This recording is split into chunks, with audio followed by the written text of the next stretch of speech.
David Naïm, bonjour. Bonjour. Vous êtes associé chez EY Advisory en charge de la grande consommation et on va évoquer ensemble les transformations dans ce secteur, ces transformations liées à l'essor du numérique. Alors première question, on va s'intéresser aux consommateurs. Quels sont les grands changements dans son comportement ?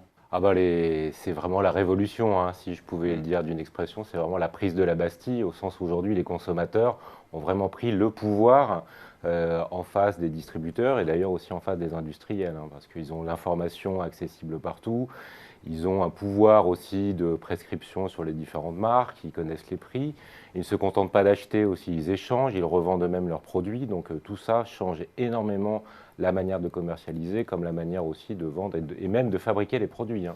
Et comment est-ce que les distributeurs ont réagi face à cette évolution du comportement ? Est-ce qu'ils ont pris la mesure du changement, de la profondeur du changement ?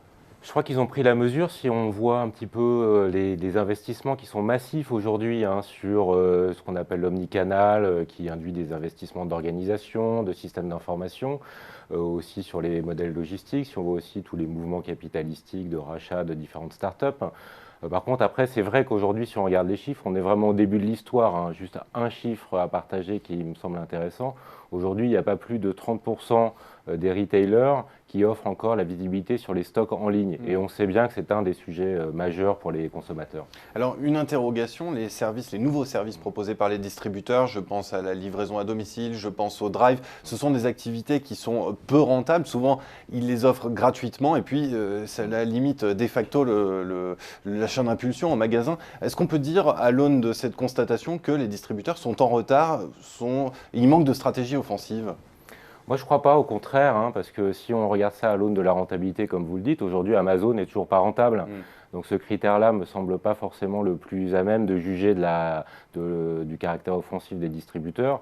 Moi, ce que je constate aujourd'hui, c'est que le drive, c'est un secteur qui est aujourd'hui énorme, qui pèse quelques milliards et qui aujourd'hui, certes, a des difficultés de rentabilité, mais qui rencontre du coup un usage, qui a aujourd'hui beaucoup, encore une fois, d'achats, comme je le disais.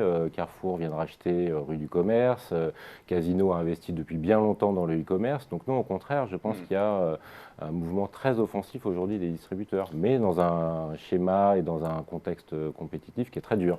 David Naïm, je vous propose de terminer en faisant un petit peu de prospective. Quelles sont les tendances qu'on peut anticiper chez le consommateur dans les toutes prochaines années ? Est-ce qu'on peut aller jusqu'à imaginer qu'un jour il se passera du distributeur physique ?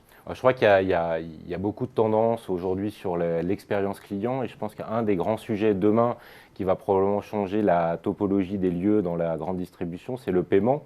Parce qu'aujourd'hui, on prévoit que le marché du paiement mobile aux États-Unis, c'est une étude récente, sera de l'ordre de 90 milliards de dollars de volume dès 2017. Donc ça va changer complètement la manière d'évoluer dans un magasin.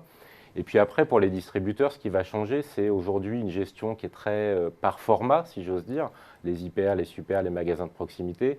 Demain, on va devoir gérer un réseau de ces différents formats, très complexe sur le physique, très complexe sur le online, et tout ça de manière mêlée parce que, encore une fois, les consommateurs eux-mêmes évoluent de manière très fluide de l'un à l'autre. Et du côté des distributeurs, quelle tendance est-ce qu'on peut anticiper ? Est-ce qu'on a déjà une idée de ce à quoi ressemblera le supermarché en 2020, par exemple ?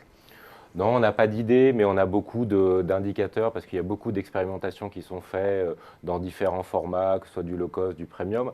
Par contre, ce qu'on peut essayer d'imaginer, je pense, c'est qu'aujourd'hui, l'hyper, qui est un lieu très transactionnel, où on va, on achète et on repart, demain sera plutôt un lieu de vie où on se détend, on s'amuse, on a du service, évidemment on achète, mais donc un lieu de vie comme ce qui est devenu un petit peu Ikea, peut-être en France et certainement dans d'autres pays. Eh bien, merci beaucoup David Naïm pour cet éclairage sur les transformations en cours dans la grande consommation. Merci beaucoup. Merci.